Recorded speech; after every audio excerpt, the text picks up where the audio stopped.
Cok, Isma.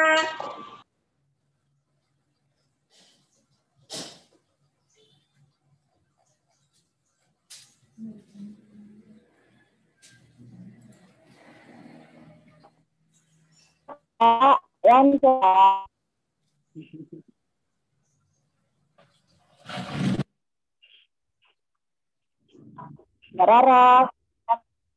Iya, Ibu. Sehat, Bu? Alhamdulillah segar bugar.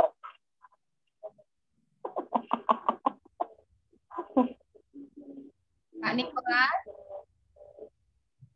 Hadir. Oke. Karena sudah pukul 10 lebih lewat 6 menit, kita mulai aja ya.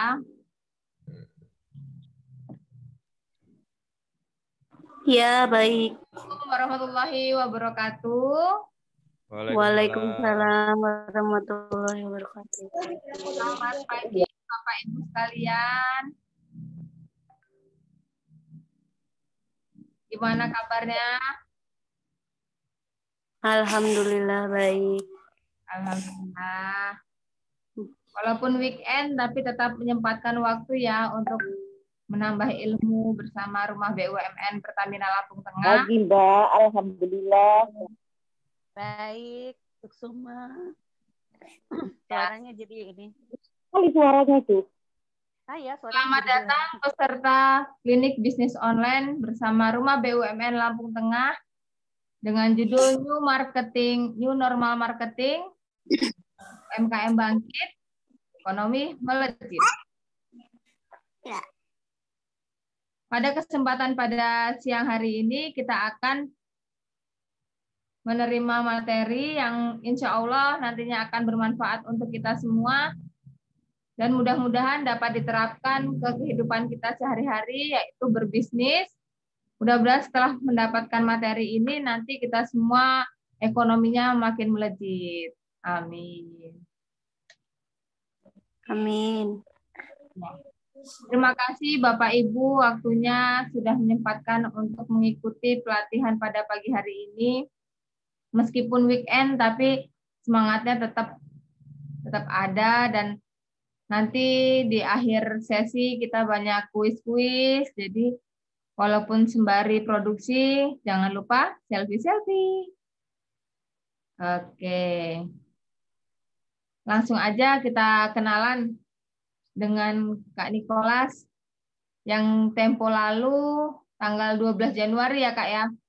Yap, betul. Ya, sempat mengisi juga di kegiatan kita.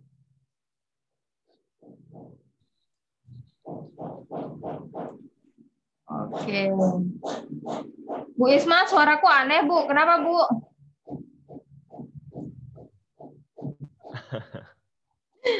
Iya Kak. Oke. Langsung aja Kak. Silahkan. Waktu dan tempat kami persilahkan. Menggema-gema. Oh ya. Siap, terima kasih Kak Raras. Halo semuanya, Assalamualaikum, selamat pagi ya, salam semangat dari Kota Malang ya. Waalaikumsalam, selamat pagi Mas.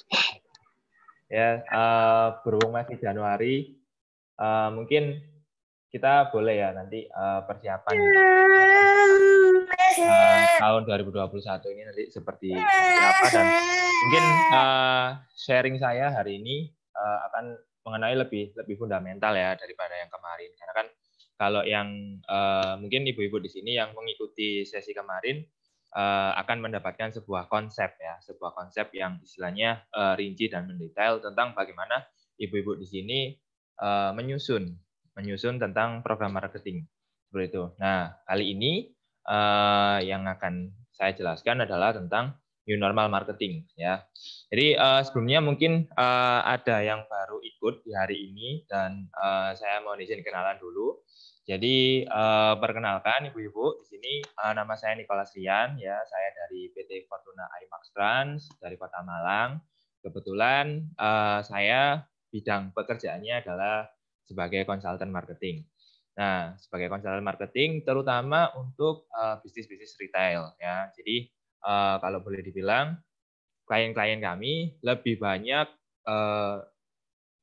bisnisnya di kategori kuliner dan retail seperti itu. Nah, di sini kebetulan tanggal 12 kemarin saya dikasih kesempatan mengisi sama Kak Raras tentang 5 kaidah pemasaran dan hari ini kita akan membahas tentang new normal marketing. Mbak Raras atau Mas ini boleh dibantu nggak saya untuk nge-share materinya? Oh iya, Mas Bagus, Mas Kak Nicholas yang mau share. Iya, saya jadi diganti sama Mas Andika. Nggak bisa. Jadi kok Mas di Mbak Raras ya itunya. Atau dibantu aja nggak apa-apa Mbak, biar cepet deh. Sudah Kak, sudah. Coba di share screen bisa. Oke, sip, mantap. Terima kasih Kak Raras, Mas Bagus. Baik, sama-sama Mas. Oke, ibu-ibu di sini kelihatan ya untuk materinya, ya semoga kelihatan. Mohon maaf saya gedein dulu. Sorry, salah pencet. Nah, oke, sip. Oke, jadi hari ini saya akan sharing tentang new normal marketing. Jadi gimana sih perspektif marketing kita di tahun 2021 ya, yang dimana kita tahu sendiri tahun kemarin kita mengalami hal yang sungguh luar biasa ya. Jadi kalau kita ngomongin bisnis di tahun 2020 itu mungkin teman-teman di sini yang misalnya bisnisnya udah ketata gitu kan di meja, terus habis itu mejanya dibalik gitu kan sama corona. Ya akhirnya mau nggak mau ya kita harus struggling, harus berusaha lagi menyusun dari nol. Nah kemudian ini profil saya ya. Jadi selain saya marketing juga penulis buku, judulnya Laperpreneur ya. Judulnya Laperpreneur untuk membantu bisnis UKM, terutama tentang marketing juga sih. Nah, oke. New normal marketing kita awali dengan marketing in crisis ya. Jadi marketing in crisis ini saya akan mengajak ibu-ibu di sini untuk sadar akan kondisi gimana sih dunia dan gejolaknya bisnis ya, bisnis akhir-akhir ini seperti itu. Nah, di sini saya akan sharing tentang 4 konsep ya, 4 konsep tentang kondisi, yaitu namanya VUCA ya, bacanya VUCA. Ini adalah akronim dari V, volatility, uncertainty, complexity, and ambiguity. Nah, sebenarnya sejarahnya konsep ini adalah konsep yang digunakan oleh militer ya, militer di tahun 1980 dulu. Jadi karena konsepnya pada waktu itu masuk gitu kalau misalnya dibawa ke bisnis. Jadi sampai hari ini konsep ini muncul ya. Konsep ini muncul dan sudah banyak digunakan oleh bisnis-bisnis dari yang sudah besar sampai bisnis yang baru mulai kayak gitu. Nah, jadi di sini VUCA itu apa ya? Kita mulai dari V ya, huruf pertama yaitu volatility. Jadi kalau boleh dibilang volatility ini adalah perubahan cepat ya, perubahan cepat mendadak gitu kan. Jadi mungkin kalau di dalam dunia bisnis itu perubahan yang apa ya istilahnya tidak bisa kita prediksi sebelumnya gitu. Jadi secara tiba-tiba aja. Jadi kalau contoh mudahnya adalah bencana alam ya, gempa dan tsunami seperti itu. Nah, saya punya cerita sedikit soal volatility ini. Jadi kami pada waktu itu di tahun 2018 ya. Halo? Ya. Jadi saya di tahun 2018 itu kami memiliki klien ya kerjasama dengan salah satu klien di daerah Palu. Ya, kami baru teken kontrak di pertengahan tahun dan ya mungkin ini sudah menjadi takdir Tuhan dan kita semuanya tahu bahwa di Palu itu sekitar September atau Oktober ya itu terjadi gempa dan tsunami yang begitu dahsyat pada waktu itu. Nah, pada waktu itu kami juga sedikit apa ya istilahnya sedikit kaget dengan kondisi tersebut karena pada waktu itu klien kami sudah memiliki 4 cabang dan ya mau nggak mau dengan adanya bencana ini harus tumbang gitu. Jadi all outletnya 4-4-nya hancur kayak gitu. Nah, kondisi-kondisi seperti ini yang memaksa kami dan juga owner dari partner kami yang ada di Palu untuk istilahnya apa ya, memperkuat visi ya. Oh ya, mohon maaf sebentar ya, saya ada tamu bentar, ada paket datang, mohon maaf.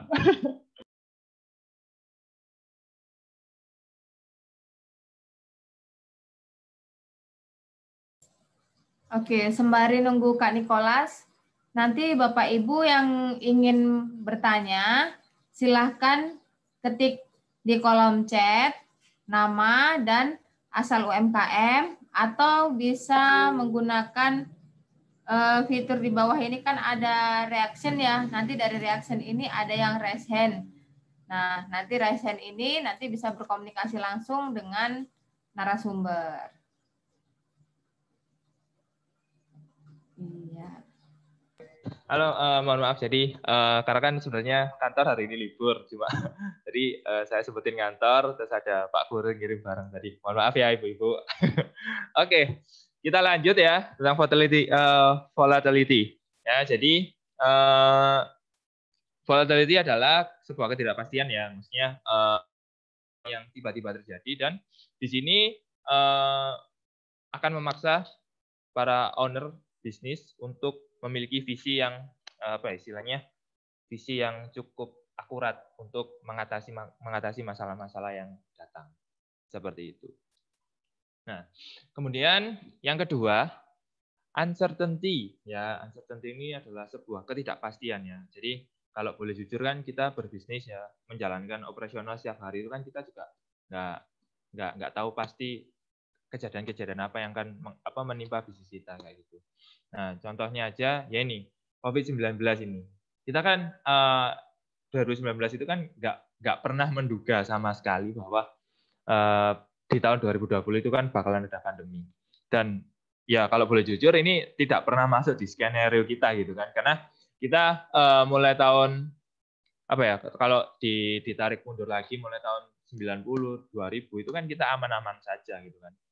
Dan terus habis itu di tahun 2020 ya kan seluruh rencana yang sudah disusun di tahun 2019 akhirnya porak-poranda kayak gitu. Jadi ketidakpastian, maka oleh itu Bapak-bapak, Ibu-ibu di sini wajib paham ya, maksudnya bisa mengikuti dan memahami setiap pergerakan atau setiap gejolak yang terjadi setiap waktu kayak gitu. Jadi point understanding adalah pemahaman tentang kondisi itu wajib dinaikkan. Jadi biar nanti nggak kaget lagi ya, biar nggak kaget lagi kalau misalnya ada hal-hal yang kayak seperti ini, kayak gitu. Mungkin tahun 2020 ini udah menjadi apa ya, salah satu contoh pengingat buat kita bahwa setiap hari itu atau setiap detik pun itu nggak ada kepastian apa yang akan terjadi. Maka dari itu understanding sangat diperlukan. Nah, kemudian complexity ya, istilahnya ya, kompleks itu kan kalau kita ngomong bahasa Indonesia itu kan rumit banget. Ya, jadi ada multi aspek. Jadi banyak titik-titik masalah gitu yang mungkin kalau kita dalam bisnis seringkali tidak bisa ditarik benang merahnya. Jadi kalau di kami istilahnya kayak balon gitu. Jadi dipencet satu, yang satu besar gitu kan, terus dipencet yang sini besar. Kayak gitu. Jadi nggak ketemu masalahnya dan nggak bakalan selesai. Nah, di sini ada contoh. Jadi klien kami ini ayam goreng Nelongso ya. Jadi di tahun ini kan brandnya lahir 2015, terus habis itu berjalan cukup cepat sampai hari ini sudah hampir memiliki 80 cabang. Ya, jadi ini sebuah restoran lalapan ya, lalapan pinggir jalan gitu, tapi naik kelas ya, naik kelas, dia menyediakan fasilitas dan pelayanan yang cukup ramah kayak gitu. Nah, di sini multi aspek dari ayam goreng Longso adalah pada saat corona kemarin ya. Jadi pada saat corona kemarin karena menanggung hampir 2.000 ya, hampir 2.000 karyawan, terus dengan adanya corona itu akhirnya kan masing-masing kota itu kan mereka memberlakukan apa ya, istilah kayak program-program PSBB gitu kan. Dan ya kebetulan juga kok ayam goreng Longso ini target marketnya spesifik adalah mahasiswa. Dan setelah corona datang, itu kan kita tahu semuanya bahwa mahasiswa semuanya dipulangkan. All kegiatan perkampusan, perkuliahan, semuanya stop dan berganti online. Nah, dari situ, kalau boleh jujur, kami paham kondisinya pada waktu itu omset all outlet ya, 70-80 outlet itu semuanya drop hampir di 40%, ya kan? Nah, mungkin ibu-ibu di sini tahu ya harganya lalapan itu berapa. Karena kalau kita jual lalapan atau ayam geprek, itu kan kita tahu marginnya tidak tebal kan. Marginnya itu tipis. Nah, ini sama dengan ayam goreng Longso. Tapi kenapa dia bisa survive dan bisa menambah outlet? Karena yang satu permainannya adalah di quantity. Jadi dia ngejar quantity, semakin banyak barang terjual, maka semakin banyak margin yang didapat ya, semakin banyak profit yang didapat. Nah, tapi pada waktu corona kemarin itu omset hampir drop sampai 40%, dan kemudian ada pembatasan jam malam yang di mana ayam goreng Longso ini dia bukanya adalah 24 jam. 24 jam dipaksa buka cuma 12 jam ya. Berarti ada 12 jam omset yang hilang. Kemudian ada sepertiga market yang hilang ya, alias pulang gitu kan mahasiswanya. Nah, maka dari sini untuk apa ya istilahnya biar teman-teman bisnis di sini bisa menyelesaikan masalah yang begitu kompleks ya, dengan keadaan yang kompleks juga, maka dibutuhkan courage ya, courage atau sebuah keberanian dalam mengambil keputusan, mengambil setiap langkah untuk menentukan arah bisnisnya. Nah, jadi contohnya di ayam goreng Longso ini ya mau nggak mau pada waktu itu harus istilahnya kita terpaksa ya, dengan sangat terpaksa itu meliburkan karyawan lebih awal gitu. Jadi kalau biasanya dalam satu outlet itu kan 24 jam bisa ada hampir 30 outlet 30 anak ya, 30 kru dalam satu hari. Nah, ini kita pangkas lebih dari setengah. Kayak gitu. Jadi dalam satu outlet itu hanya tersisa 4 orang saja kayak gitu. Jadi dengan begini ayam goreng Longso bisa tetap survive ya sampai saat ini, tidak ada outlet yang tutup, malah membuka bisnis baru kayak gitu. Jadi penyesuaian ya dengan keberanian yang diambil untuk menentukan langkahnya ini sangat penting. Jadi nanti apa ya istilahnya kalau sudah mengalami hal yang seperti ini, kalau ownernya berani mengambil langkah, itu insya Allah bisnisnya itu nggak bakalan stuck dan bakalan maju terus gitu. Jadi karena contoh kecil saja kemarin pada waktu corona memang sekitar bulan Desember itu tim saya ada yang melakukan perjalanan dinas ke Pulau Bali gitu. Ya liburan juga iya, kerja juga iya gitu kan. Nah, dari pemaparannya saat kembali ke Malang, ini tim saya menjelaskan bahwa selama di Bali hampir 1 minggu di Bali, beliau ini mengatakan bahwa saya menemui ada 2 golongan. Kalau kita ngomong di apa ya di wilayah pebisnis gitu ya, saya menemui 2 golongan yang di mana satu ini adalah golongan yang wait and see, artinya dia menunggu dan melihat kemungkinan yang istilahnya dia diem aja, nggak ngelakuin apapun, cuma nunggu. Melihat kalau jelas aku baru jalan, kalau nggak jelas aku nggak jalan kayak gitu ya. Yang satu adalah wait and see. Nah yang satunya ini ya, yang golongan lain ini mereka adalah golongan yang ini yang istilahnya dia mampu beradaptasi dengan setiap kondisi. Jadi dia akhirnya mau pivot bisnisnya, mau melakukan penyesuaian di bisnisnya itu mereka lakukan ini. Jadi kalau yang biasanya punya resto nggak boleh dine in, ya akhirnya mau nggak mau harus jemput bola keluar. Ya, kita tahu fenomenanya Pizza Hut ya.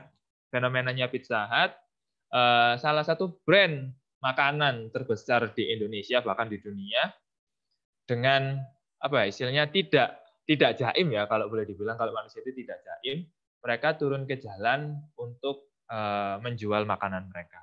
Nah, contohnya seperti itu kira-kira ya. Jadi berani mengambil keputusan. Nah, kemudian poin yang terakhir ya dari VUCA adalah ambiguity. Ya, jadi apa ya, ambiguity itu ambigu gitu, kondisi-kondisi yang istilahnya bias ya. Jadi seringkali kita itu menentukan langkah bisnis itu by asumsi, bukan by data gitu kan. Jadi apa ya, kalau orang Jawa itu seringkali apa istilahnya jari ini gitu, katanya gitu ya. Jadi, katanya kondisinya akan seperti ini, katanya kondisinya akan seperti ini. Nah, seringkali kita sebagai pebisnis konten itu juga apa ikut masuk ke arus seperti itu. Jadi kena opini publik, kita percaya, terus kita jalan itu, ternyata realitasnya nggak seperti itu gitu. Jadi seringkali kita tertipu dengan opini-opini publik. Jadi poin yang terakhir adalah ambiguity ya, jadi bias asumsi dan realita. Nah, di sini saya ada contoh. Ini adalah brand Coffeenery. Ya, ini brand Coffeenery, brand yang dibuat dan dikerjakan oleh keluarga kecil ya. Jadi suami istri mereka sepakat bahwa selama COVID ini saya akan coba membuat brand kopi yang istilahnya segmentasi marketnya adalah middle up ke atas. Nah, di sini brand Coffeenery ini adalah brand kopi rempah ya. Kenapa kita masukkan unsur rempah di situ? Karena kita tahu datanya mulai bulan Juni sampai September itu semua hal yang berbau dengan herbal itu omsetnya naik ya. Yang jualan jahe yang mungkin sebelumnya omsetnya cuma 100 juta, tapi setelah COVID bisa meningkat 30%, 40% kayak gitu.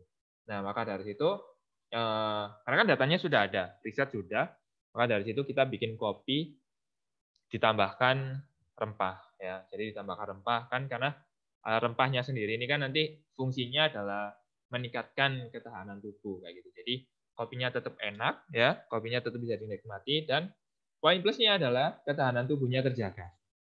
Kayak gitu. Nah, di sini selain dari komposisi produk tadi, kita juga melakukan riset untuk distribusi produknya ya. Jadi untuk sementara karena kita istilahnya tidak mau keluar atau spending budget lebih besar di awal karena memang apa ya istilahnya kondisinya yang bias sekali, maka dari situ kita apa ya melakukan adaptasi dengan jualan online, full online. Jadi kita nggak buka kafe, nggak buka booth, jadi penjualannya semuanya online by kurir. Jadi pre-order setiap jam 9 pagi, jam 12 siang, sama jam 3 sore, dan yang paling terakhir adalah jam 6 malam, itu ada pre-order dan pengiriman gratis. Jadi kita adaptasinya di sana. Dari produknya iya, dari distribusi produknya juga iya. Jadi istilahnya kita di situ bisa saving uang yang banyak. Jadi nggak keluar banyak-banyak uangnya. Dengan melakukan adaptasi gitu kan. Seperti itu ya. Jadi kalau boleh dirisam lagi ya, diambil kesimpulan, maka bisnis itu selalu mengalami perubahan yang cepat dan owner wajib untuk bisa menentukan visi dari bisnis yang sedang dijalankan.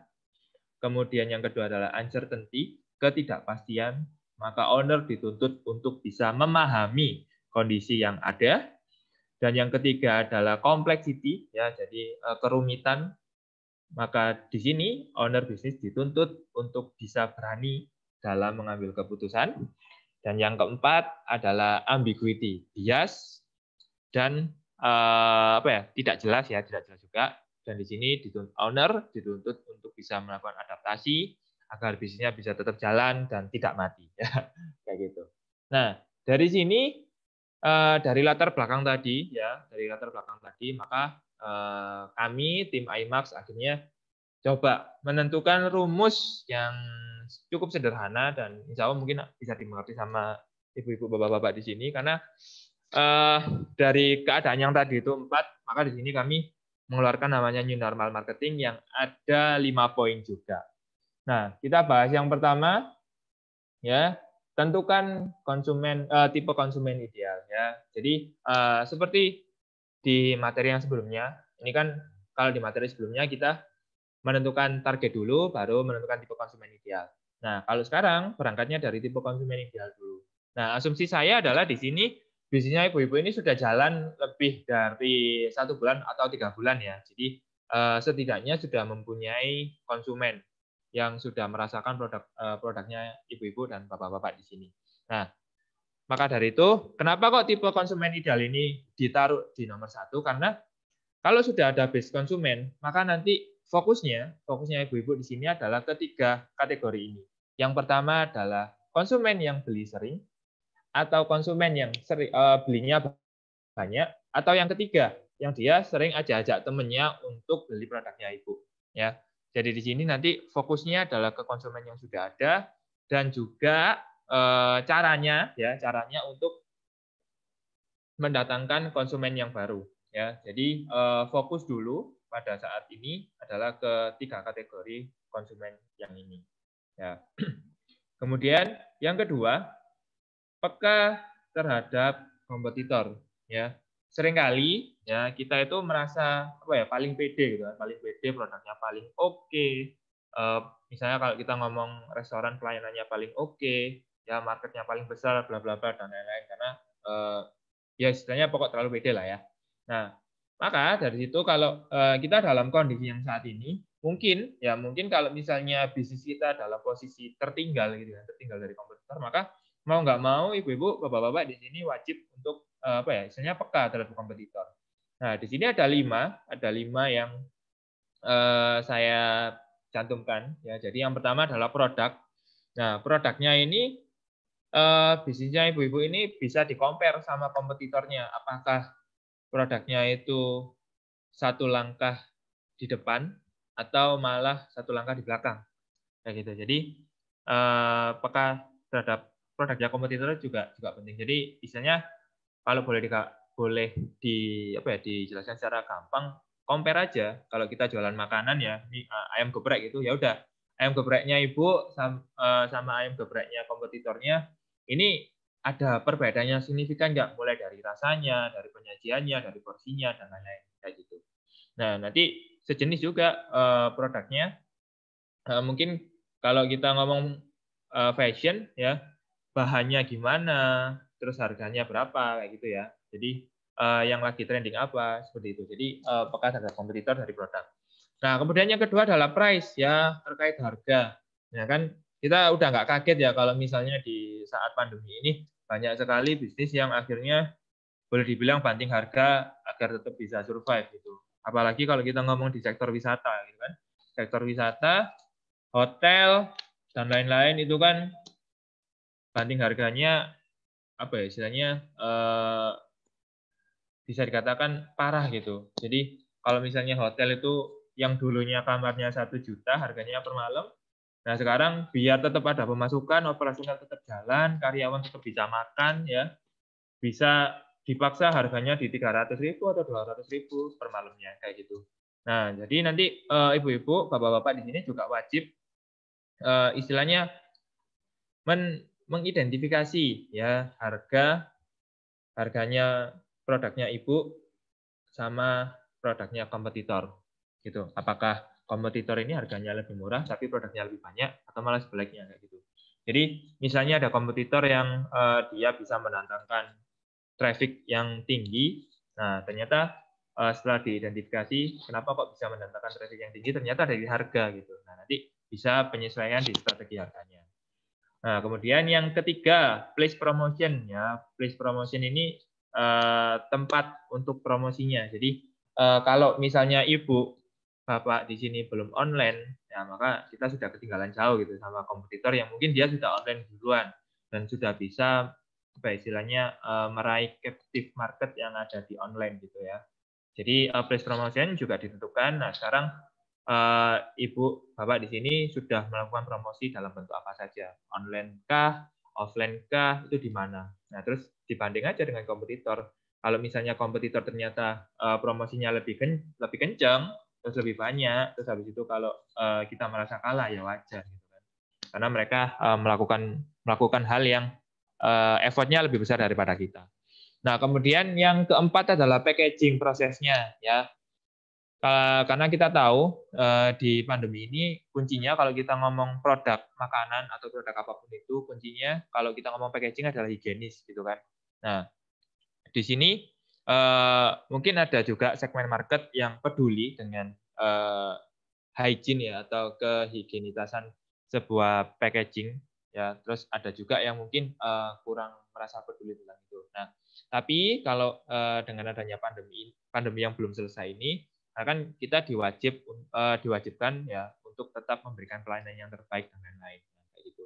Jadi packaging proses juga bisa di-compare dengan kompetitor. Apakah kompetitor sudah memberikan produk dan packaging yang higienis, sedangkan kita belum, ya itu nanti pengaruhnya ke marketnya seperti apa, kayak gitu.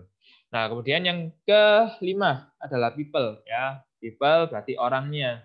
Nah, di sini adakah istilahnya inovasi-inovasi yang dilakukan di bisnisnya Ibu, Bapak, yang istilahnya menjadi pembeda dengan kompetitor gitu, ya.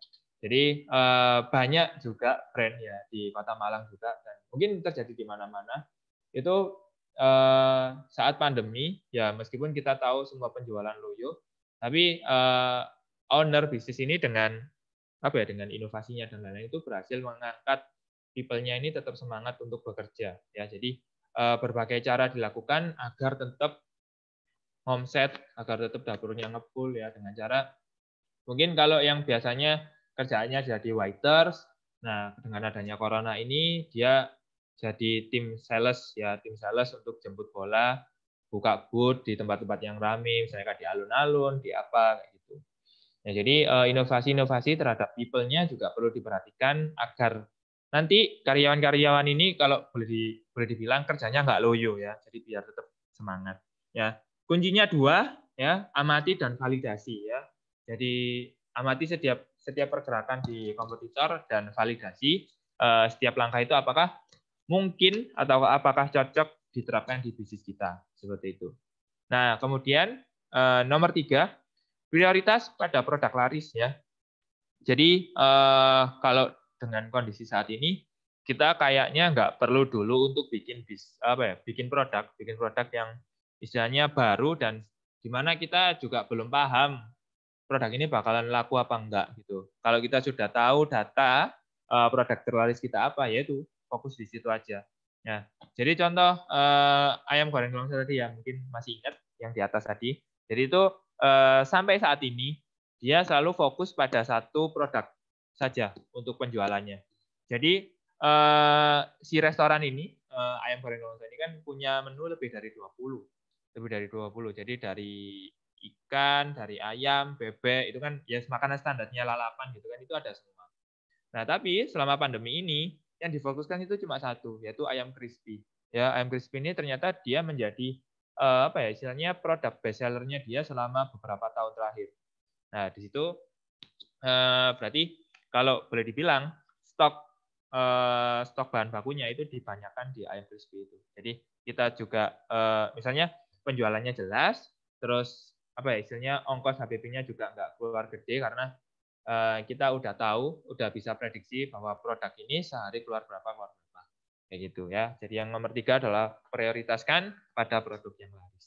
Gitu. Nah, nanti kalau belajar namanya prinsip Pareto ya. Prinsip Pareto ini berarti adalah 20% effort ya, 20% usaha yang menyumbang 80% hasil. Kayak gitu. Jadi nanti fokusnya di sini ya. Jangan sampai kebalik. Kita udah keluar effort 80%, tapi hasilnya cuma 20. Ya capek gitu kan. Nah, terus kita lanjut yang nomor 4.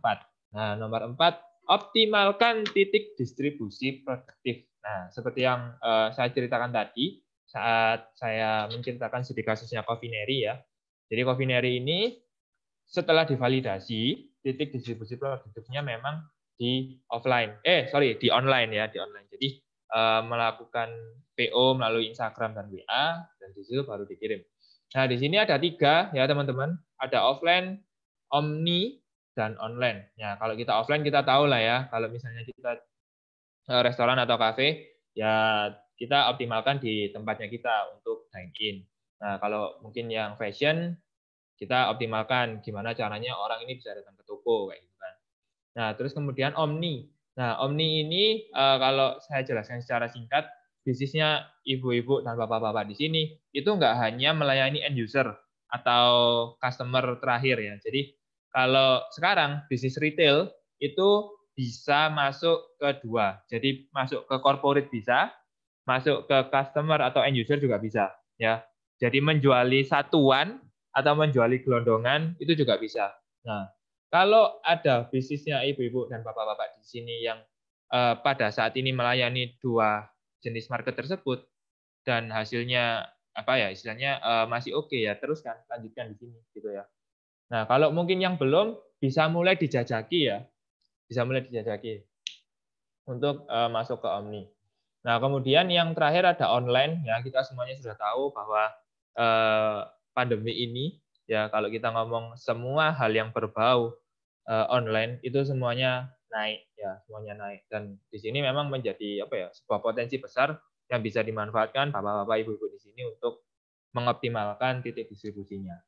Kayak gitu ya, dari aset digital dari Instagram, TikTok, Facebook, ya gitu sosial media, terus website dan lain-lain. Ya, pokoknya yang istilahnya setelah divalidasi itu cocok gitu sama bisnisnya ibu-ibu dan bapak-bapak yang ada di sini.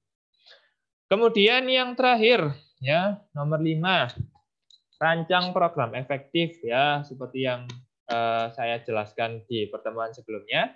Jadi kalau kita ngomong marketing wajib kita bikin sebuah program gitu kan. Nah, programnya ada 3.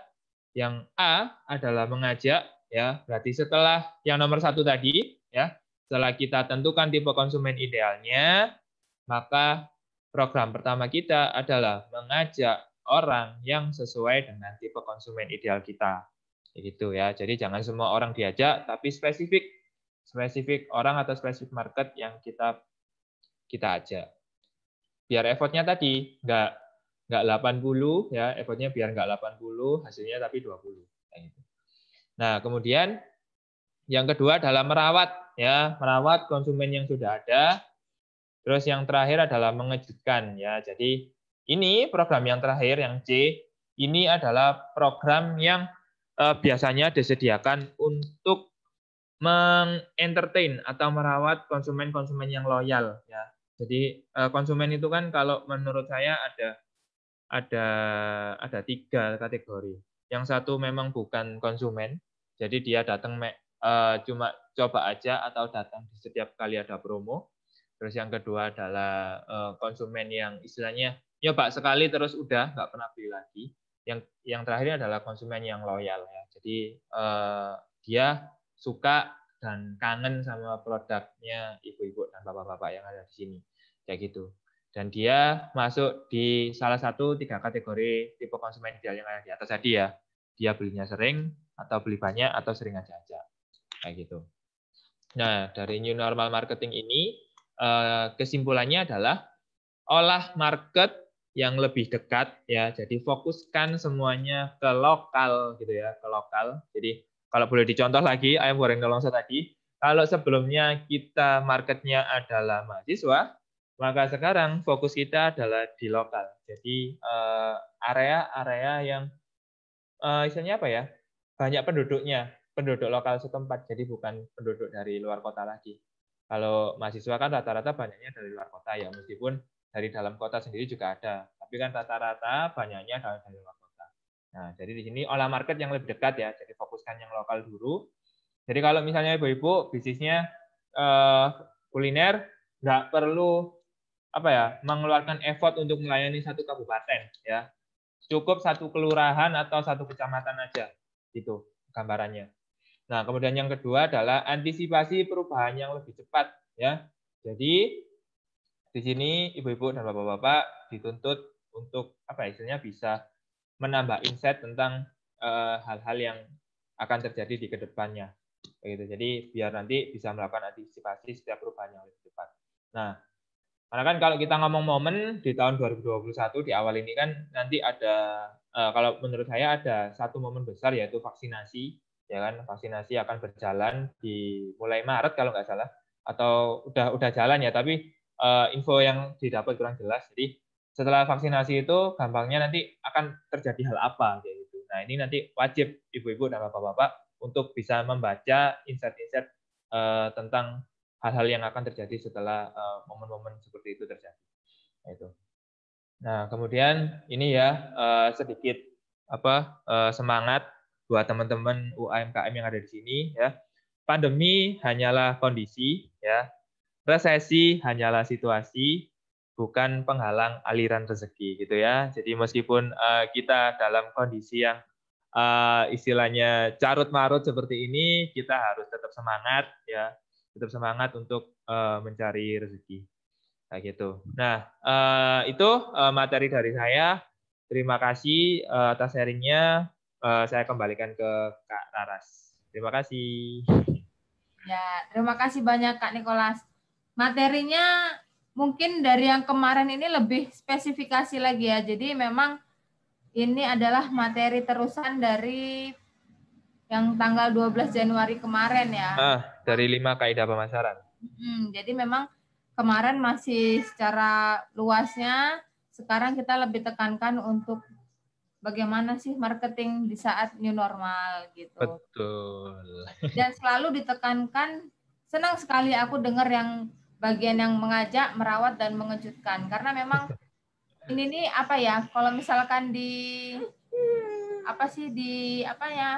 di kehidupan kita sehari-hari dan memang kita jualan online dan memang pembeli online, memang ini kelihatan banget gitu loh. Memang ketika nanti mereka sudah mulai agak surut pengunjungnya, pembelinya, mereka bikin giveaway.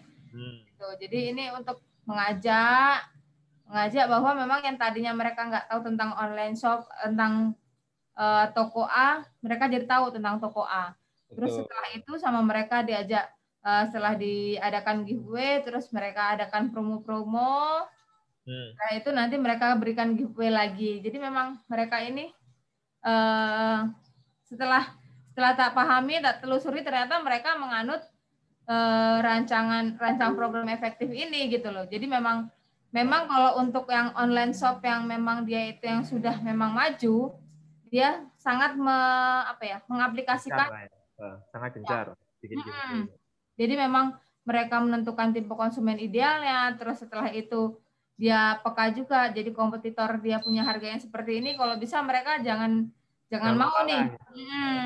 Jadi memang ternyata memang yang bisnisnya memang sudah besar-besar itu mereka sangat terhadap konsumen yang sudah beli kayak gitu. Jadi giveaway seperti itu kan menjadi salah satu cara buat merawat konsumen mereka agar tetap notice bahwa bisnis itu masih eksis sampai sekarang kayak gitu sih. Ya, betul. Nah, mudah-mudahan nanti Bapak Ibu sekalian yang ikut Zoom ini bisa mengaplikasikan. Nah, tadi ini sudah kita dengar secara jelas pemaparan dari Kak Nikolas.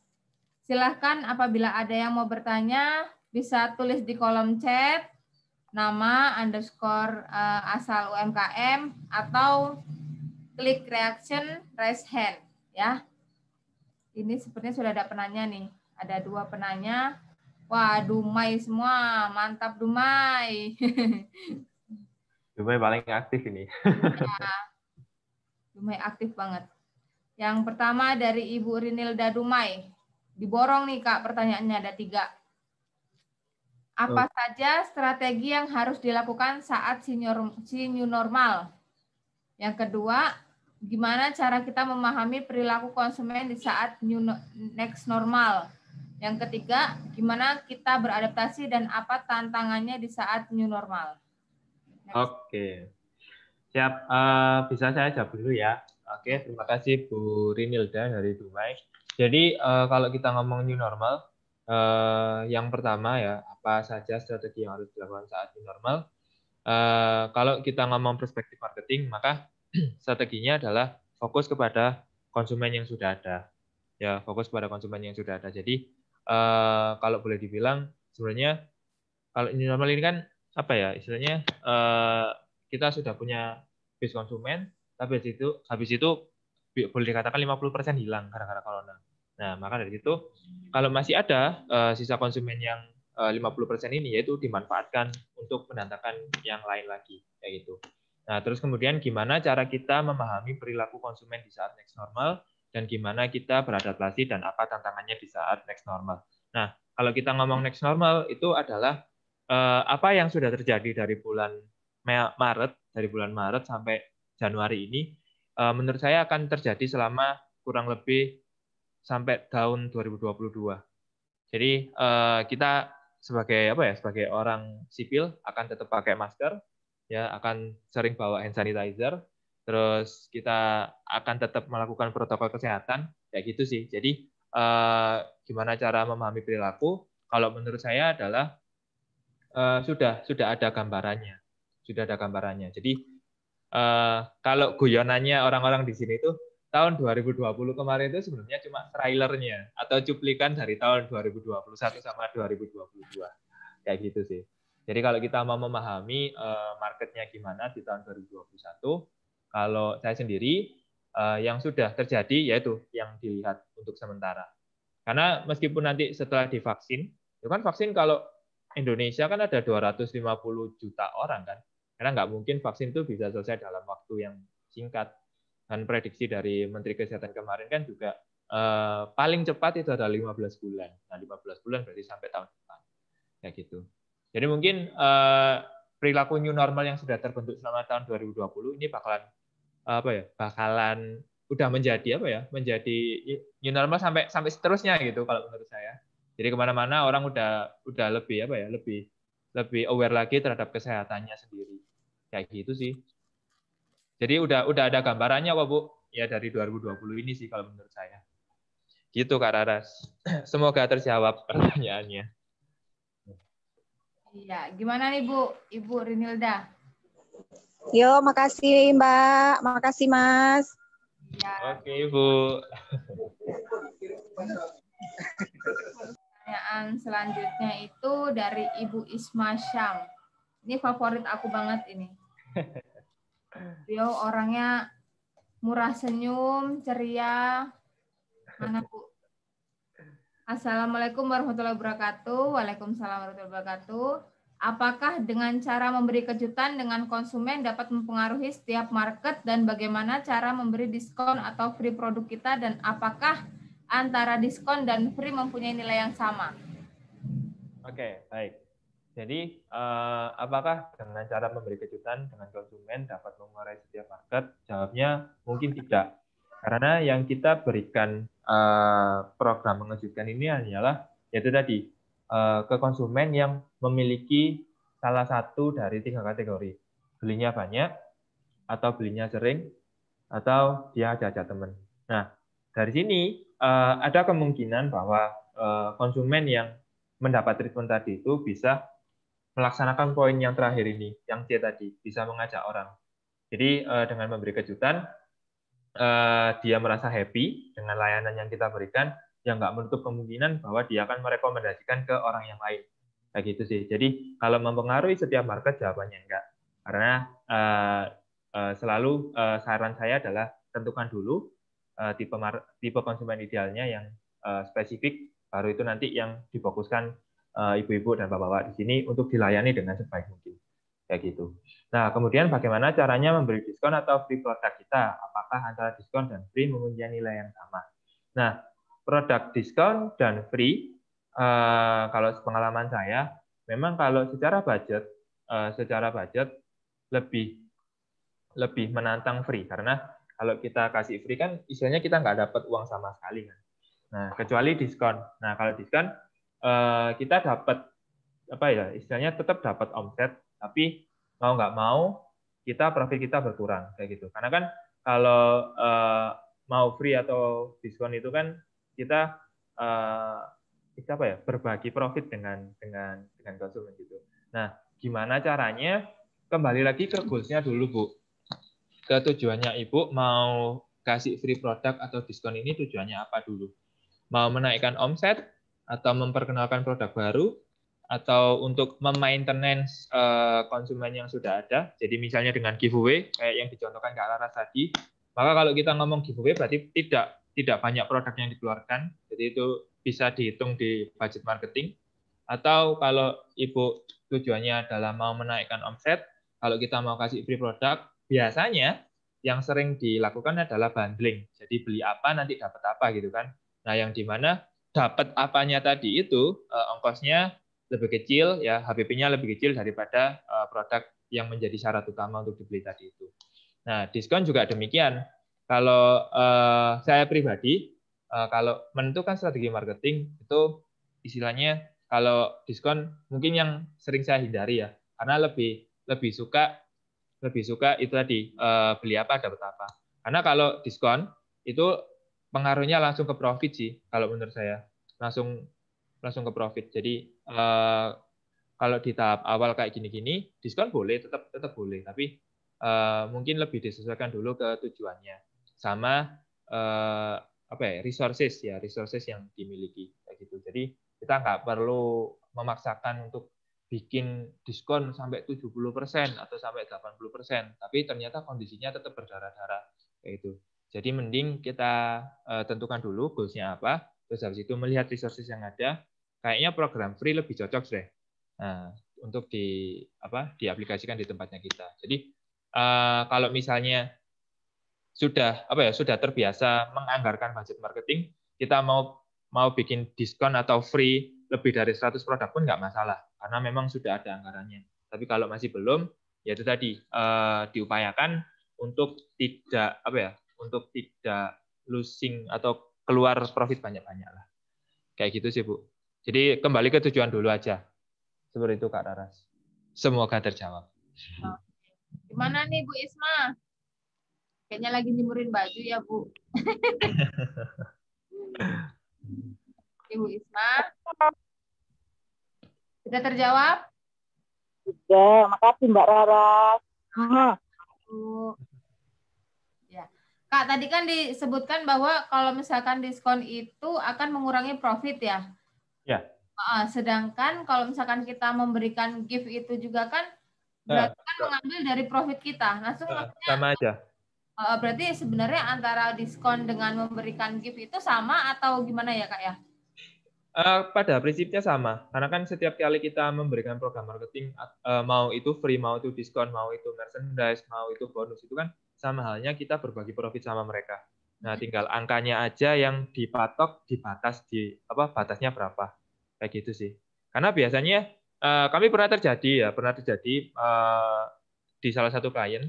Jadi ceritanya adalah kita mengikuti program Grab yang pada waktu itu mungkin di sini ibu-ibu, bapak-bapak yang sering pakai aplikasi Grab itu kan minimum pembelian 30.000 dapat potongan diskon 40% kayak gitu kan.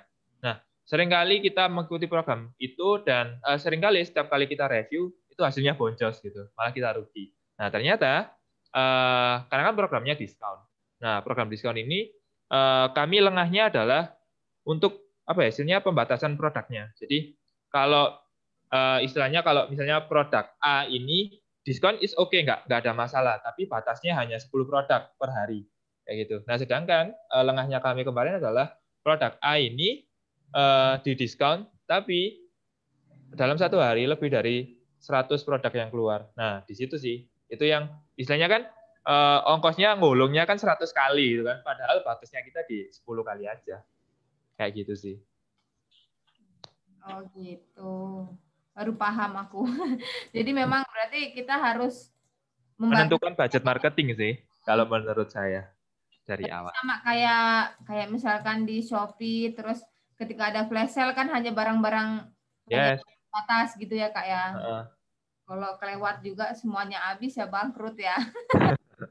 Nah, karena kan kalau ngomong di Shopee kemarin kan ada yang harganya 12. Apa satu itu ya, yang Rp1 yang beli HP atau beli apa itu kan. Nah, itu kan biasanya pengguna pertama gitu. Itu kan nggak banyak karena ya budget marketingnya juga terbatas gitu. Itu sih udah ditentukan semuanya. Oke. Selanjutnya kita lanjut ke pertanyaan Bapak M. Huda dari Berau. Assalamualaikum, mau tanya. Waalaikumsalam, boleh Pak. Apakah ada cara untuk pasang iklan otomatis melalui media online tanpa ngetik dan bisa dijadwalkan waktunya misal pagi, siang, sore? Oke, siap. Kalau kita ngomong online ya, kalau untuk apa solusinya Pak Huda ini pakai agensi aja, Pak. Kan kalau pakai agensi, Pak Huda udah nggak mikir konsepnya mau gimana, nanti kontennya mau gimana gitu kan. Nah, tapi nggak Pak ya, bercanda tadi. Oke, jadi kalau untuk Pak Huda, untuk pasang iklan otomatis, mungkin sepengetahuan saya, untuk pasang iklan otomatis masih belum ada. Karena kalau kita ngomong iklan, pastinya nanti ada sebuah settingan yang dimana settingannya ini ya tergantung sama marketnya Pak Huda, terus goalsnya Pak Huda kayak gitu. Jadi masih belum ada yang otomatis kayak gitu. Nah kemudian kalau media online yang dijadwalkan itu nanti bisa pakai Facebook Swift sama Facebook Creator. Nah itu nanti untuk Facebook dan Instagram itu bisa dijadwalkan. Jadi misalnya kalau Pak Huda untuk hari Minggu besok, hari ini sudah nyetop 3 konten. Nah nanti hari ini kontennya dipasang di Facebook Creator itu dijadwalkan pagi, siang, sore. Kayak gitu sih. Nah kalau tanpa ngetik dan dijadwalkan, terus otomatis ya pakai agensi Pak. Gitu. Semoga terjawab Pak Huda. Ya. Gimana nih Pak? Ya, ya terima kasih jawabannya ya, Pak. Sama Pak Huda. Nih ada yang bilang nih, setuju Bang, pakai agensi terbaik, kami menerima jasa periklanan kok, momen iklan. Nah, ini Loh, tuh kan langsung dapat kenalan. Ada yang muncul akhirnya. ya. Di Magelang nih, ada Mas Aan Kreasi Nova. Boleh, nanti bisa langsung hubungin. Yoi. Oke, selanjutnya kita ke pertanyaan yang keempat. Ada dari Ibu Yanti Mayasari, Rejang Lebong. Ini aktif banget nih, setiap pelatihan pasti tanya. Oke. Saya punya usaha kopi bubuk Robusta petik merah. Mengenai new normal marketing, bagaimana seharusnya yang kita lakukan agar produk saya bisa melejit, setidaknya bisa mengejar para pesaing yang sudah lama bermain di produk yang sama. Olah marketing yang saya lakukan selama ini dari memasarkan door to door ke orang terdekat, sekarang mulai kafe tertarik dengan saya. Untuk lebih memperluas pasar saya, olah marketing yang seperti apa yang harus saya lakukan, Pak? Terima kasih. Oke, baik. Nah, untuk produk yang seperti ini, bubuk Robusta ya, bubuk Robusta ini kan kalau kita amati sekarang itu kan, ya selama corona kemarin kan banyak banget orang yang jualan kopi kan, karena memang trennya kopi lagi melejit juga. Nah, yang sudah dilakukan oleh Bu Yanti ini sudah benar Bu, sudah benar. Jadi door to door, terus masuk ke kafe-kafe gitu kan. Nah dari dua hal ini coba sama Bu Yanti dianalisa lagi. Sampai saat ini teknik mana yang menghasilkan lebih banyak. Nah misalnya ternyata setelah berjalannya waktu produk kita kalau yang masuk ke kafe itu ternyata menyumbang omset paling banyak. Nah, maka dari situ kan kita ketemu polanya kan sudah ketemu gitu kan. Polanya sudah ketemu, maka yang selanjutnya dilakukan adalah duplikasi lebih masif aja.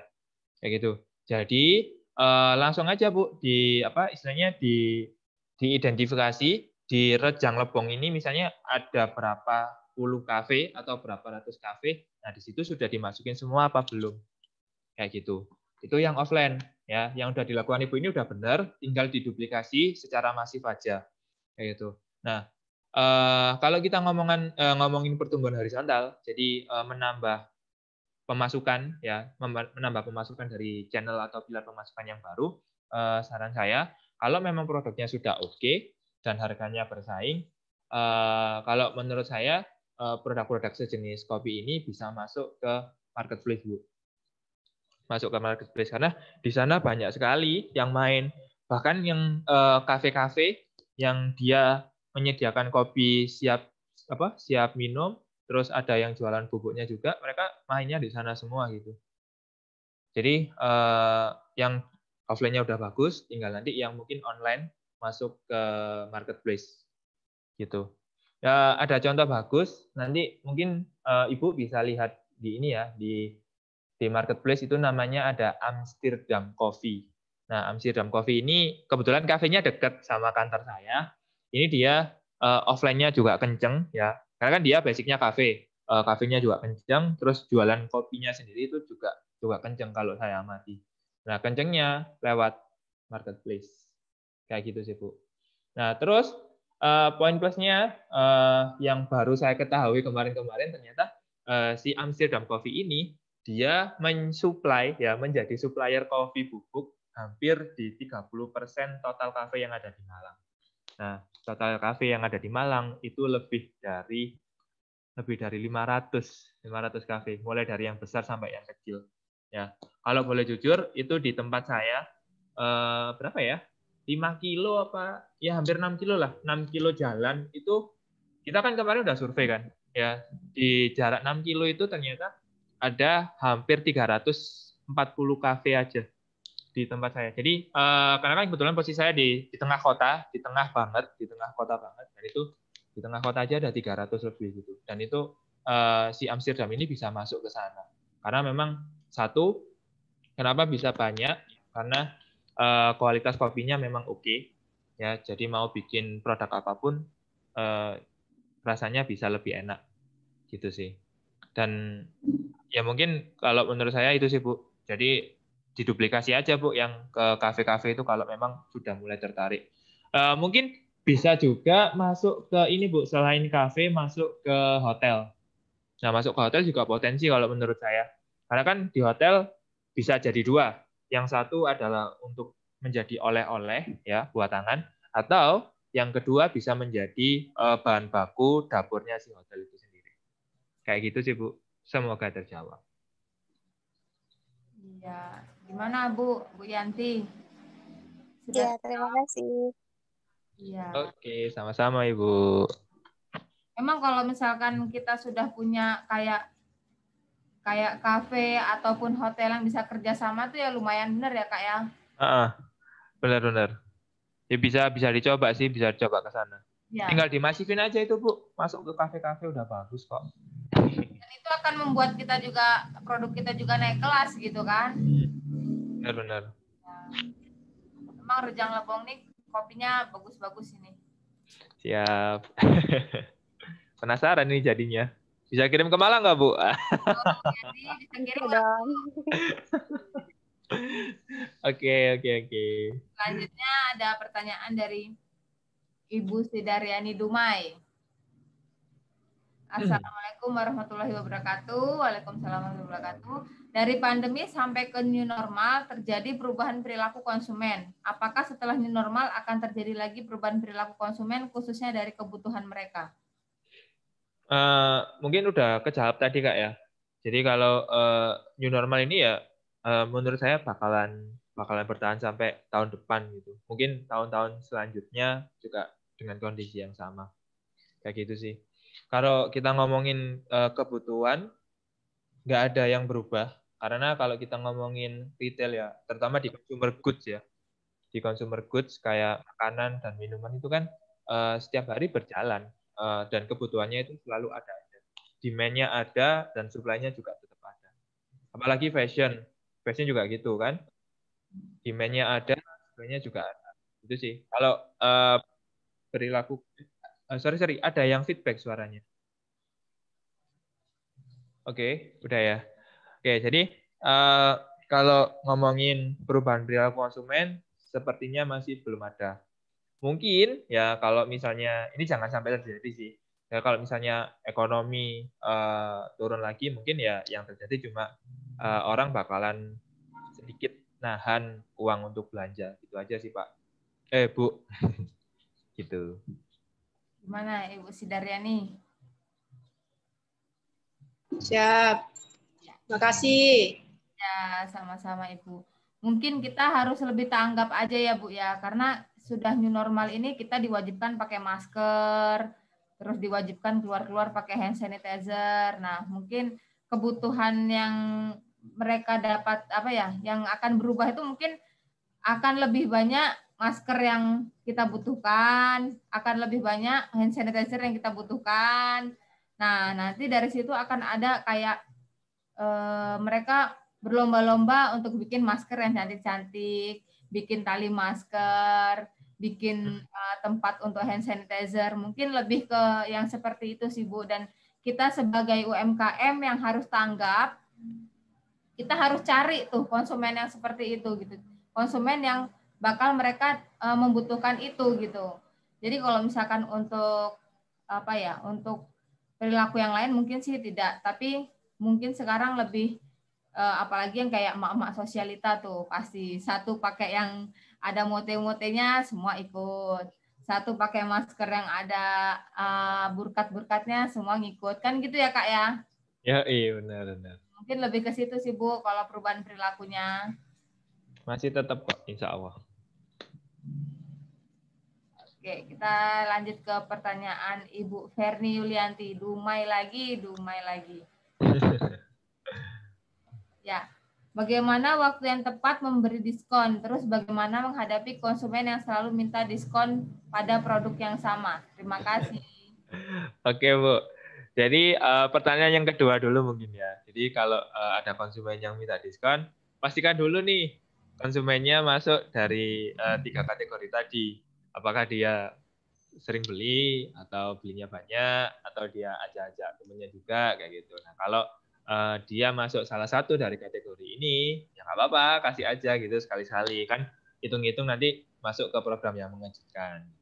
Nah, terus kemudian bagaimana waktu yang tepat memberi diskon. Nah, mungkin ini nggak hanya diskon aja ya, tapi kalau kita ngomong promosi, mungkin gini, nanti ibu-ibu dan bapak-bapak bisa lihat tanggal gajian, ya, tanggal gajian. Jadi nanti dalam 1 bulan itu kan ada 4 minggu gitu kan, ada 4 minggu. Dan biasanya gajian itu selalu terjadi di minggu 4 sama minggu 1 gitu kan.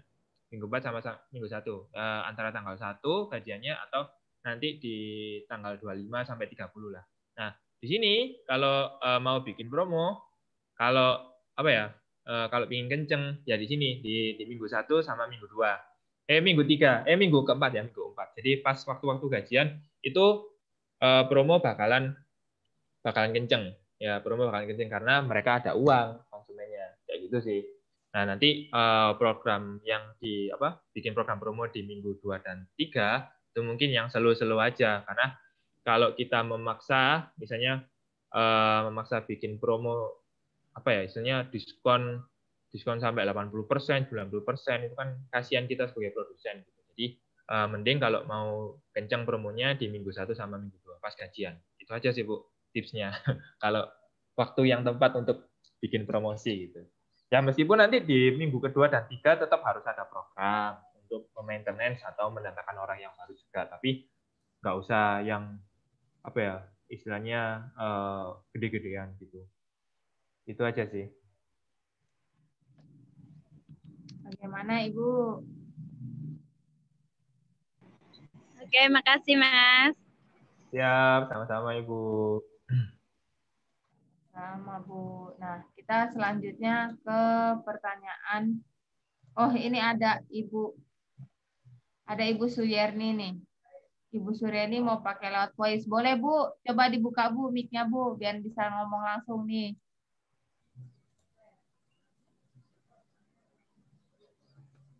Halo. Halo Ibu.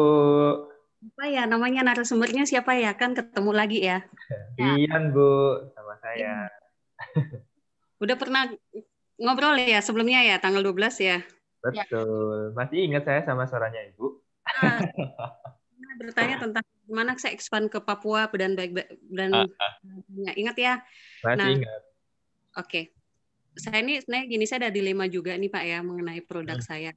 Semalam saya diskusi dengan tukang jahit. Saya kan memang dasarnya saya kan standar harga kan 35-40 ya jual seperti itu. Terus tiba-tiba saya tuh kepengen naik kelas ke tingkatan butik gitu. Dan jadi benar-benar saya menjual brand karena saya sudah daftar di Haki untuk brand saya, dan saya mau menaikkan brand saya. Brand saya kan Bixo dan saya sudah mulai dikenal. Terus yang jadi dilema tuh semalam saya ngomong sama teman saya diskusi gitu. Karena saya membuat kain, jadi kain-kain putih saya membuat sendiri motifnya. Jadi saya sekarang membuat motif sendiri gitu. Jadi memang limited edition satu baju paling ada dua untuk motif yang sama. Saya tidak membuat motif satu motif 3, 4 atau 5, khusus 2 aja. Dan menjadi dilema saya ketika saya berbicara dengan teman saya bahwa saya menjual produk saya ini bukan harga 40, 50, tapi masuk di harga 400 ke atas. Dan segmen konsumen saya kan masih kelas, maaf saja saya bilang masih kelas menengah ke bawah. Ada sih yang di atas juga beli, tapi saya lebih cenderung ke kelas menengah. Terus dengan masa PSBB ini memang saya masih menerapkan daster dengan harga standar sekian PSBB. Tapi di luar nanti setelah itu dicabut, saya pengen ketika nanti ada pameran yang dilangsungkan, ini kan ada pameran yang dilangsungkan oleh tingkat provinsi, saya mau masuk dengan produk saya dengan high class seperti itu. Kalau menurut saya 400.000 itu high class ya, walaupun di atas teman saya bilang 2 juta sebenarnya yang high class, 1 jutaan. Terus saya bilang, apakah saya nanti takut kehilangan konsumen apa enggak ya? Karena otomatis harus mulai dari bawah lagi untuk mencari segmen pasar saya seperti itu. Dan memang saya kemarin sempat survei di acara pameran, ada event memang di sini pameran yang dilakukan yang diadain oleh Ibu Gubernur. Saya ngeliat teman-teman saya memang dia produknya bagus-bagus dan standar kainnya memang biasa. Saya akui standar kain biasa, cuma motifnya dia bagus, akhirnya dia bisa bermain di harga 400.000 ke atas. Dan saya ingin terjun di situ dan saya merasa bahwa oke lah, itu vision saya sebenarnya di situ, bukan di harga yang ini. Cuma yang ketakutan itu kan segmen pasar saya itu ya saya harus mulai dari awal. Nah, bagaimana mungkin bisa kasih sedikit masukan ke saya, bagaimana saya bisa memulai hal tersebut, karena saya sudah menemukan vision saya bahwa memang ternyata saya di situ mainan saya. Dan itu saya mulai nanti diadakan karena ini yang produk terbaru saya, nanti di akhir Februari baru saya meluncurkan produk saya. Sedangkan daster memang saya di akhir Januari ini seperti itu. Mungkin bisa masukkan ya Pak ya. Baik. Terima kasih. Karena nanti ada websitenya tersendiri untuk itu seperti itu. Oh iya, untuk yang saya bingung ini kan Instagramnya Pak ya. Instagram dari harga yang saya nanti tentukan harga umpama saya jual dengan harga 35 40. Tiba-tiba saya naik di harga 400.000 dengan satu Instagram.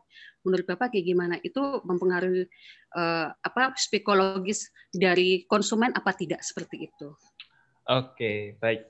Jadi kalau boleh dirunut, ini yang satu, Ibu jelas kalau misalnya bikin istilahnya bikin yang baru tadi dengan segmentasi yang berbeda, kalau menurut saya lebih baik brandnya dipisah, jangan dijadikan satu.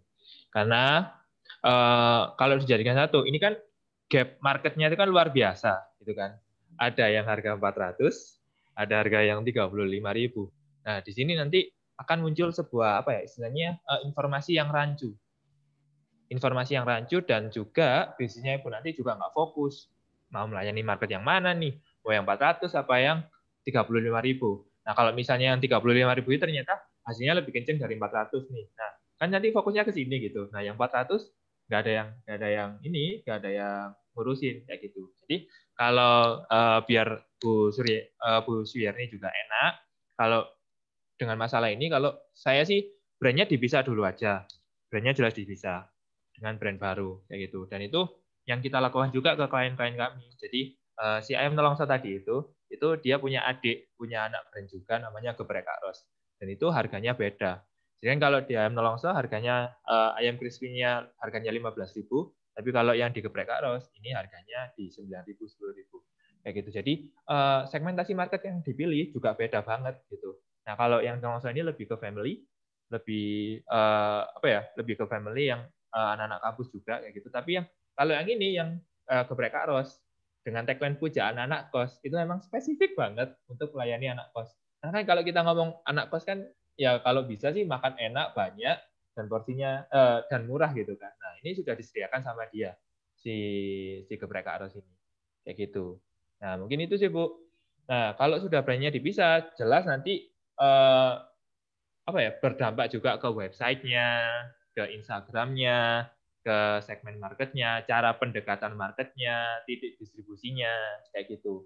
Jadi kalau menurut saya, kalau memang mau mengeluarkan brand yang eksklusif, disendirikan aja, kayak gitu. Karena kalau yang tadi, yang brandnya Ibu yang Daster itu kan udah terkenal. Nah itu sayang kalau misalnya mau diubah ke hal yang mungkin asumsinya bakalan berhasil, tapi kan kita belum melakukan validasi yang pasti gitu. Seperti itu, Bu.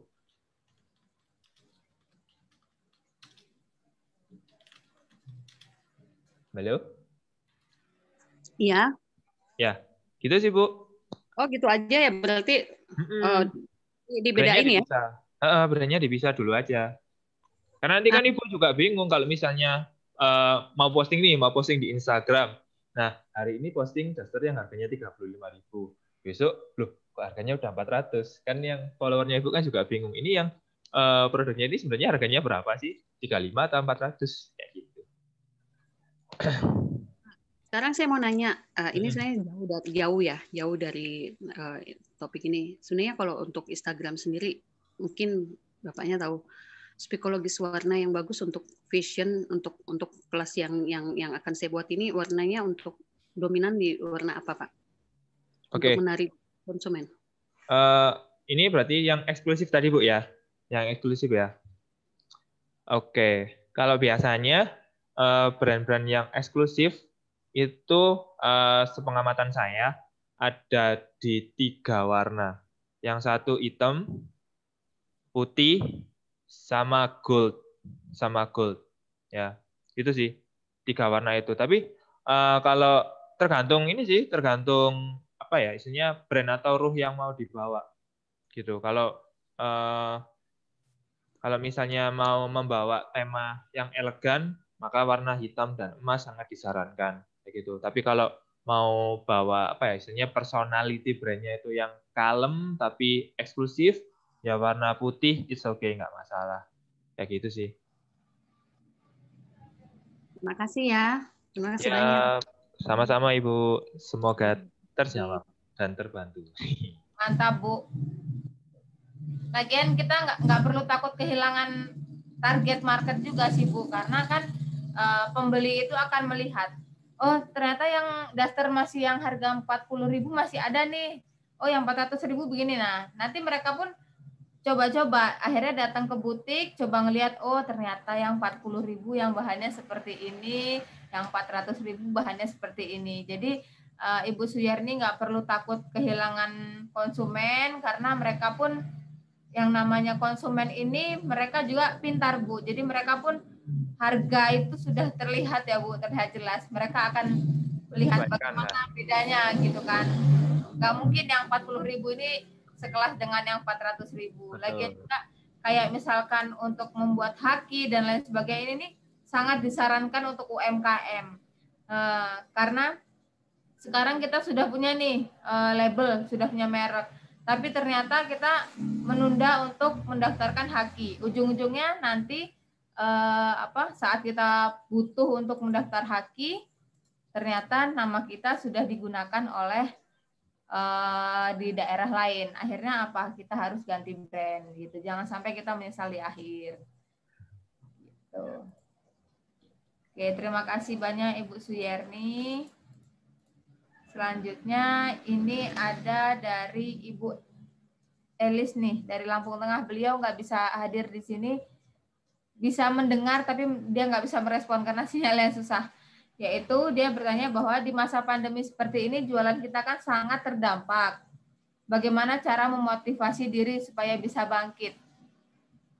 Gimana nih, Kak? Oke, siap.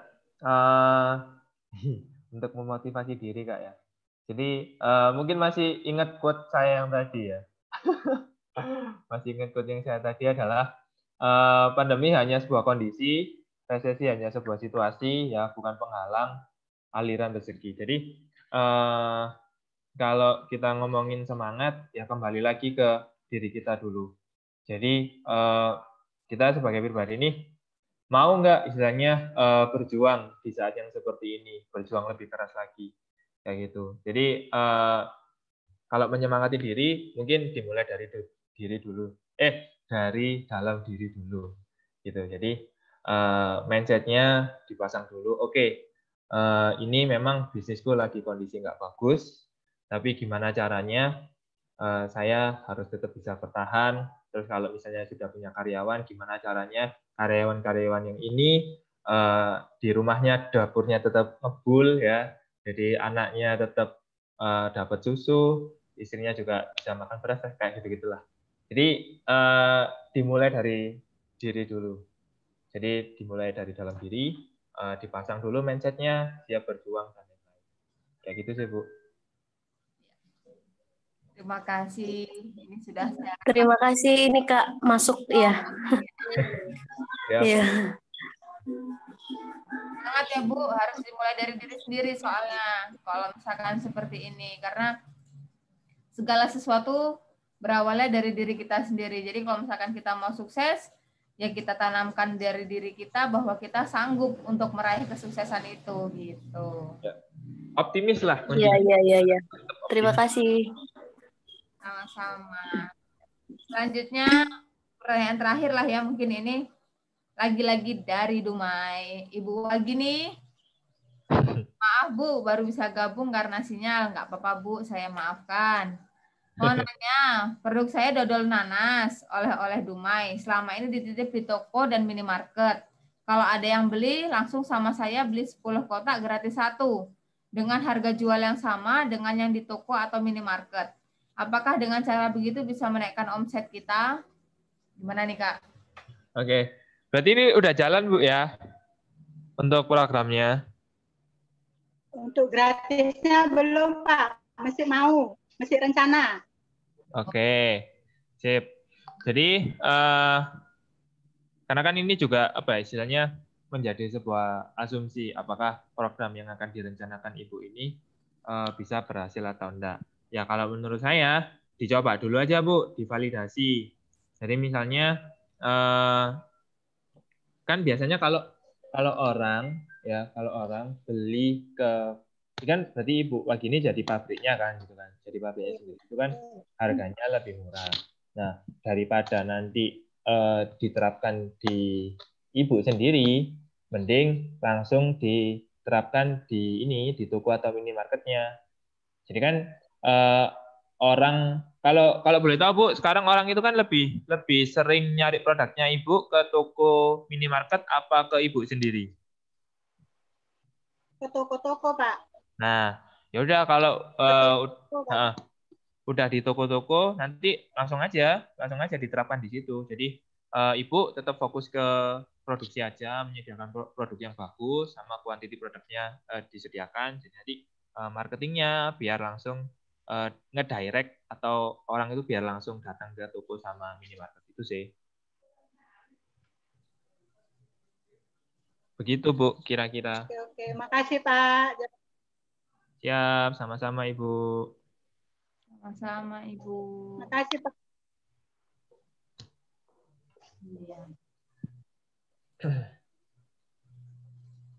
Alhamdulillah sudah selesai nih beberapa pertanyaan tadi ya, lumayan banyak.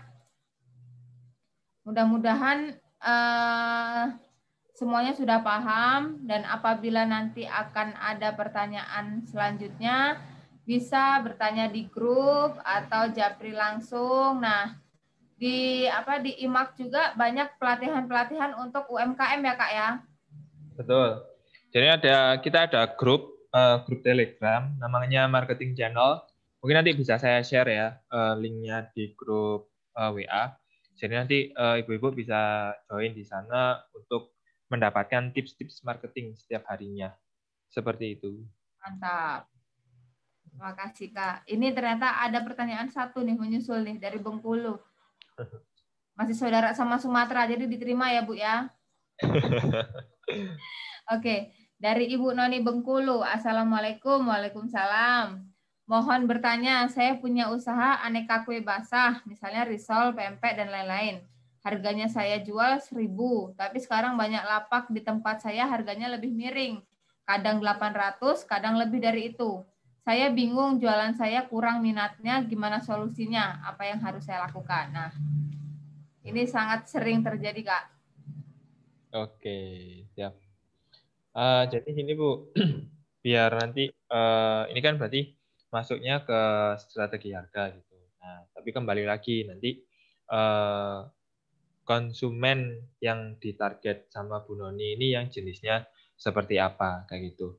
Nah, kalau di Malang sendiri Bu, itu kue-kue basah itu harganya di atas 3.000, ada yang 4.000, ada yang 5.000 gitu. Nah, tapi yang beli juga spesifik. Yang datang itu ya ibu-ibu yang pagi nganter anaknya sekolah, bawa mobil, nganter anaknya, ya pokoknya sekolah-sekolah di swasta, kayak gitu-gitu sih. Jadi, oke, karena kan harganya kan, apa ya, gap-nya cuma 200 kan, cuma 200. Nah, kalau misalnya memang Ibu Noni kekeh untuk mempertahankan harga di 1.000, berarti nanti kembali ke produknya sendiri. Apakah produk ini, istilahnya apa ya, kalau bahasa kerennya sekarang itu worth it atau layak nggak sih kalau dikasih harga 1.000? Value yang didapat sama konsumennya apa kalau dengan harga 1.000 kayak gitu. Nah, jadi jangan langsung terpancing dengan harga yang lebih murah. Karena kan kita nggak tahu tuh dapur masing-masing kayak gimana gitu kan. Jadi bisa aja kompetitornya Ibu ini jualan 800, tapi memang dia HPP-nya lebih kecil daripada punya Ibu. Nah, sedangkan misalnya Ibu jualannya 1.000, HPP-nya ternyata 500. Nah, sedangkan yang jualan 800 ini, dia bisa ngepres HPP di 400. Kayak gitu. Jadi, ditentukan dulu aja, diidentifikasi dulu aja di awal, jadi jangan langsung terpancing dengan harga yang lebih murah. Karena kita itu tadi nggak tahu dapurnya masing-masing. Itu sih Ibu, semoga terbantu. Ya, gimana Bu Noni? Ya. Ya. Terima kasih penjelasannya. Ya, Bu. Ya, karena di Bengkulu ini sinyalnya sering-sering hilang, jadi susah nyambungnya. Jadi pertanyaan terakhir. Ya, Bapak Bu, nanti materinya akan di-share. Ya. Oke. Iya. Ini kalau misalkan apa sih ya, untuk jajanan pasar. Ini ada yang jual 800, ada yang jual 1.000. Yang tadi kayak Kak Nikolas bilang ada yang sampai 3.000 di sana ya. Ya. Sebenarnya sekarang target kita masih Ibu. Misalkan emang Ibu kepingin di kualitas, ya Ibu mainkan di kualitas aja. Mungkin seperti risolnya kita ganti risol ayam, risol daging. Mereka jual dengan harga 800 tapi risolnya isinya sayuran kan gitu. Jadi kita juga paham dengan kompetitor kita. Tadi kan sudah dijelaskan tuh bahwa kita juga harus memahami nih kompetitor kita jual 800 tapi sayur isinya. Nah, kita jual 1.500 tapi isinya daging ayam atau sosis kan gitu. Ya pokoknya intinya jangan takut bersaing Bu, karena sekarang kembali lagi nih ke kita mau mengedepankan kualitas atau kuantitas. Kalau misalkan memang mau kuantitas berarti ya kita ikut aja sama harga yang 800 tadi itu. Kita jual banyak tapi kita dengan rasa yang ala kadarnya, dengan isian yang ala kadarnya gitu kan ya Kak ya. Iya. Kalau misalkan kita mau kualitas, tapi lebih baik ke kualitas Bu, karena kalau misalkan kita sudah kualitasnya kuenya enak, harga mahal itu mereka nggak akan nggak akan merasa kerugian gitu loh, karena memang rasanya sesuai gitu. Beda dengan memang mereka beli harga cuma 800 perak nih ya risol, rasanya nggak enak, biasa aja, ya wajar karena harganya segitu. Tapi kalau misalkan mereka bilang, cari yang mahal sekalian, yang enak sekalian, nama kita juga akan bagus gitu Bu. Jadi ya kita nggak perlu takut sih Bu, sebagai kita yang tempat produksi, kita lebih tahu kualitas mana yang terbaik untuk pasar target kita. Jadi ya jangan takut gitu aja Bu.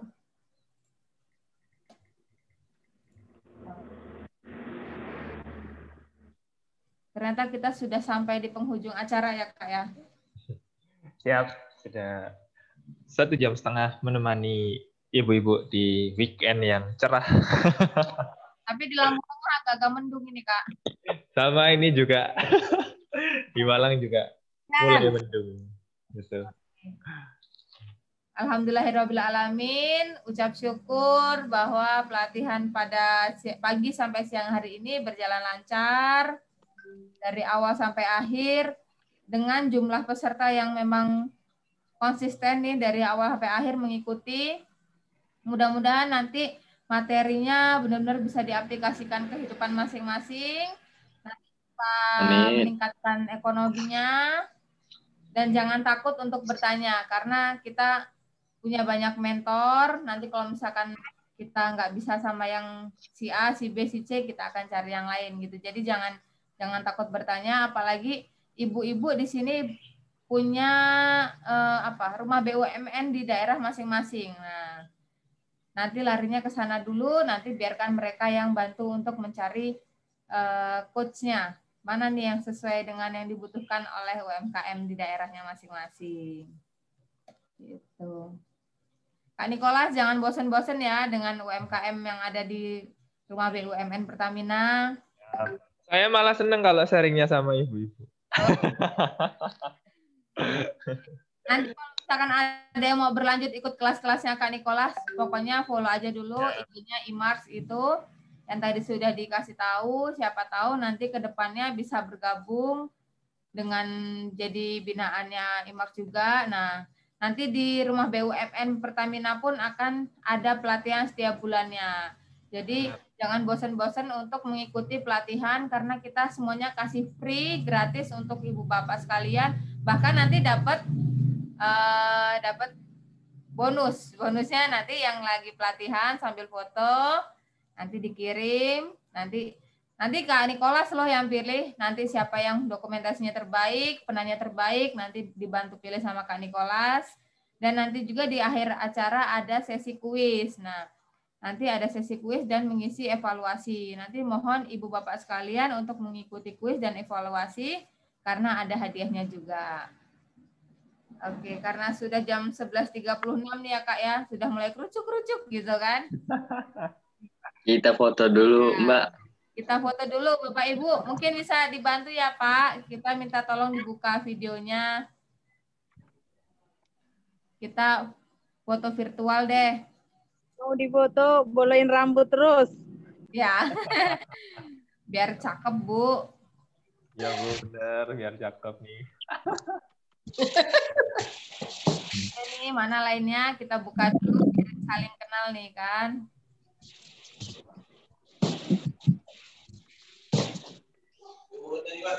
Foto di dunia apa maya, kapan foto di dunia nyata? Ya nanti ya Bu, kalau pandemi berakhir ya Bu ya, kita kumpul. Ya, sharing sama-sama. Oke. Ada 33 peserta Bu, jadi mungkin ada dua kali pengambilan gambar. Nah, kita akan foto 227, yaitu 2 cm ke kanan, 2 cm ke kiri. Ditahan selama 7 detik, karena selama 7 detik, hormon kebahagiaan kita akan lebih terpancar. Oke? Siap? Ada filosofinya ternyata. Iya, 2, 3. Halaman pertama. Sabar ya. Untuk halaman terakhir, halaman kedua. 1, 2.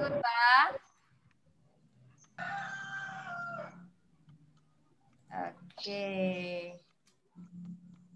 Alhamdulillahirrahmanirrahim. Sudah selesai. Terima kasih Kak Nikolas untuk waktunya. Terima kasih Mas. Terima kasih untuk Bapak Ibu UMKM sudah menyempatkan waktunya. Bermanfaat. Dan jadi amal jariah buat Kak Nikolas. Amin. Amin. Amin. Apabila ada kata yang tidak berkenan, saya mohon maaf. Dan mudah-mudahan semua sesi yang ada di pelatihan hari ini berkenan dan selalu terngiang-ngiang, bahkan ditunggu-tunggu terus. Mana nih lampu tengah? Mana nih lampu tengah? Gitu ya Bu ya. Oke, terima kasih banyak. Makasih Kak Nikolas, makasih. Makasih Mas. Wabillahi taufiq wal hidayah. Wassalamualaikum warahmatullahi wabarakatuh. Waalaikumsalam warahmatullahi wabarakatuh. Semangat ya ibu-ibu semuanya.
Jadi bos. Terima kasih Bapak Ibu sekalian. Saya mohon undur diri. Dumai heboh, matikan aja Mbak Raras. Mbak Raras. Apa Bu? Aku ngefans pokoknya ya. Salam sama yang itu ya, yang asisten yang ganteng dulu. Oh iya itu ada tuh. Jangan kuat-kuat di aja. Gimana Ibu Isma? Ngefans sama Dumai, pokoknya Dumai ini semangat banget.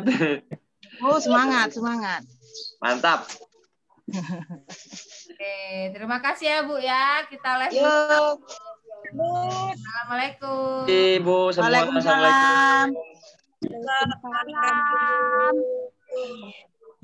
Ya,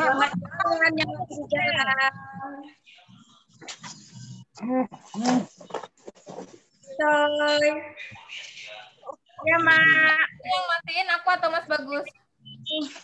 Saya matiin Mas, aja lah. Mas Bagus ya. Biasanya Mas Bagus itu. Ya. Lagi error laptopnya.